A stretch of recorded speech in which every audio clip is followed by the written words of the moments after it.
Due to budget cuts, the real Philomena Cunk wasn't available, but we got 3 replacements. Hey everyone, it's Philomena Cunk here. Well, one of the 3 Philomena Cunks here due to budget cuts. And I'm currently at the Ho Chi Minh Trail. Take a look around. Well, don't take a look around because we're not in the Ho Chi Minh Trail. We're in Pennsylvania because that place is dangerous and we can't afford a flight. Welcome to Cunk On Nam.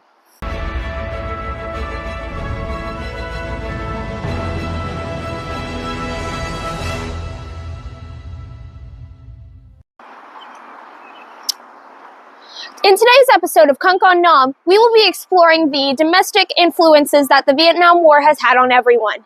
This includes, but is not limited to, how it screwed everyone over in life. I want a happy nation. We'll have swimming pools and playgrounds and camping for those. 7 young and earnest protesters burned draft cards on the steps of a Boston courthouse. A group of high school boys set upon them with fists.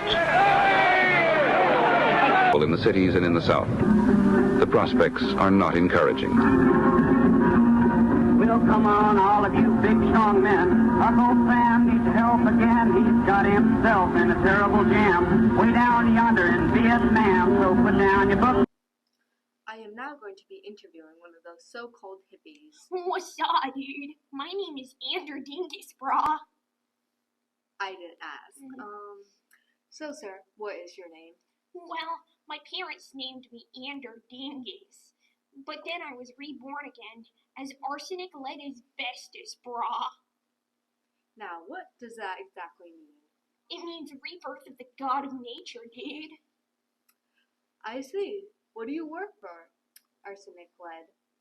I do whatever the wind takes me to do, brah, but mostly I protest the war. Oh, I also do a lot of tie-dye, and I make candy salad. Nice. Now, how do you protest the war?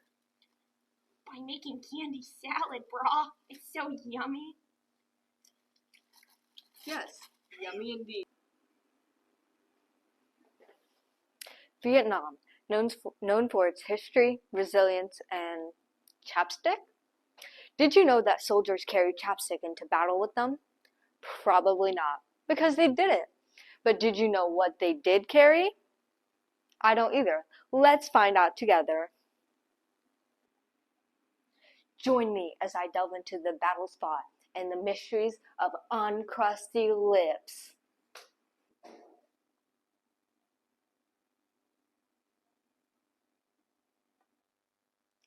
Do you know how to say chapstick in Vietnamese?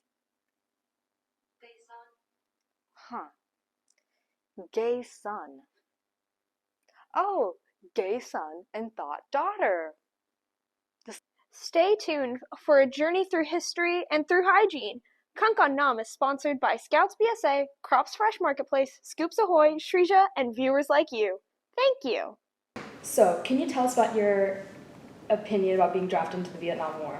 Yeah, being drafted sucked. I was one of the earlier draftees to get brought into the war. It just ruined my life, you know? One day you're hanging out with your girl, and the next you're being sent in the middle of a jungle fighting who knows what, for what purpose, and you're just sitting there, and you might get killed any minute.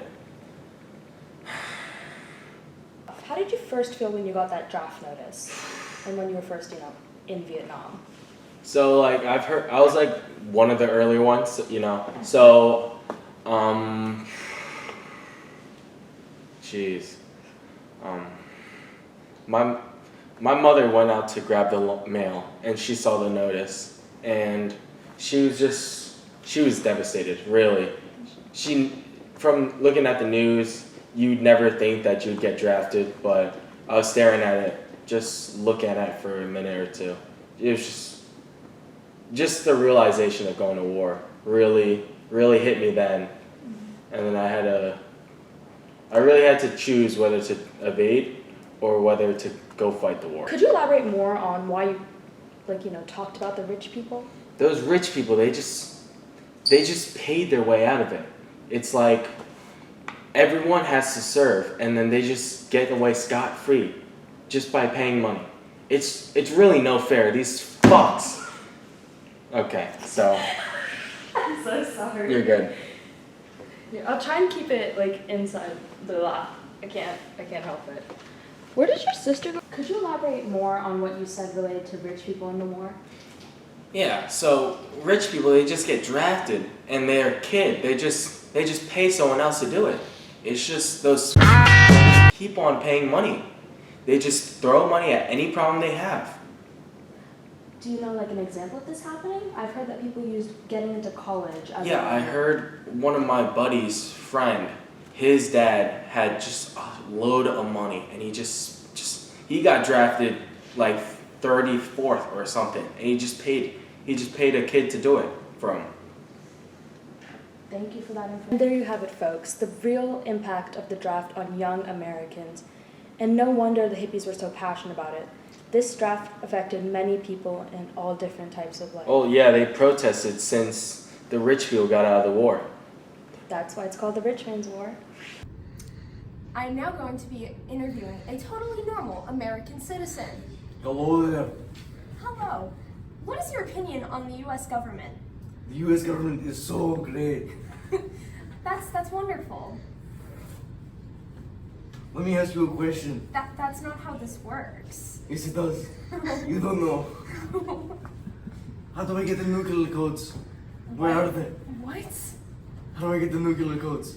I don't know. Where are they? How do I get into the Pentagon? I don't know. Why don't you?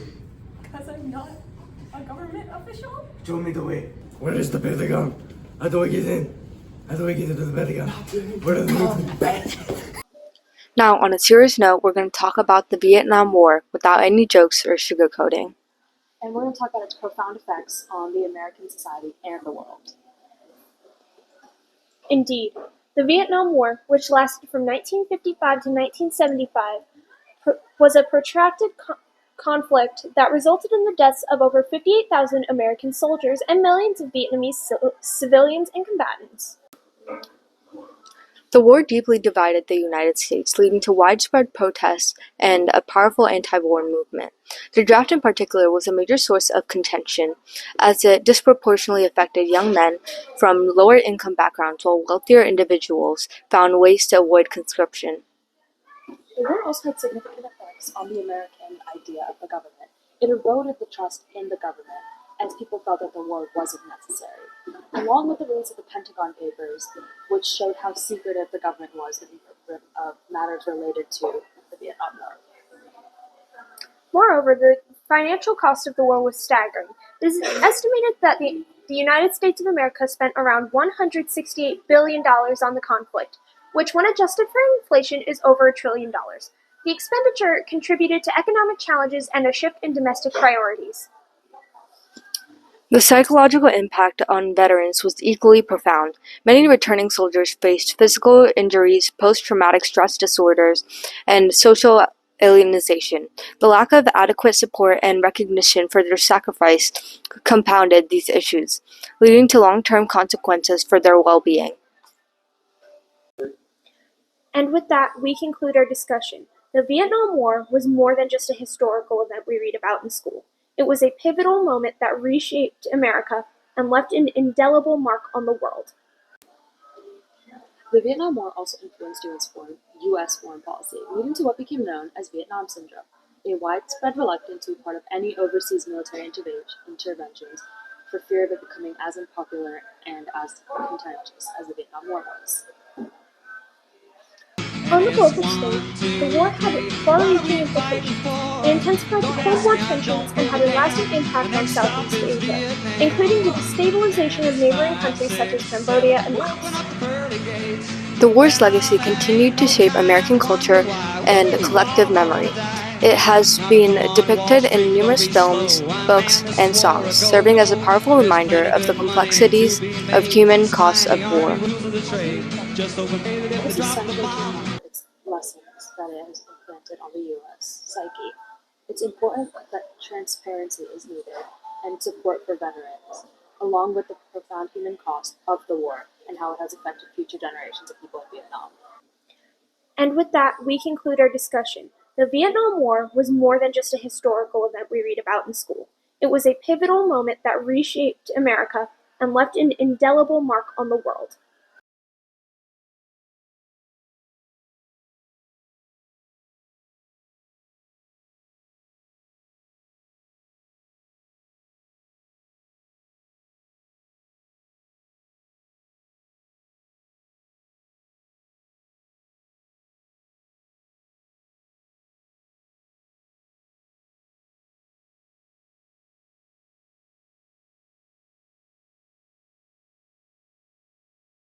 Cunk On Nam is sponsored by Scouts BSA, Crops Fresh Marketplace, Scoops Ahoy, Shrija, and viewers like you. Thank you!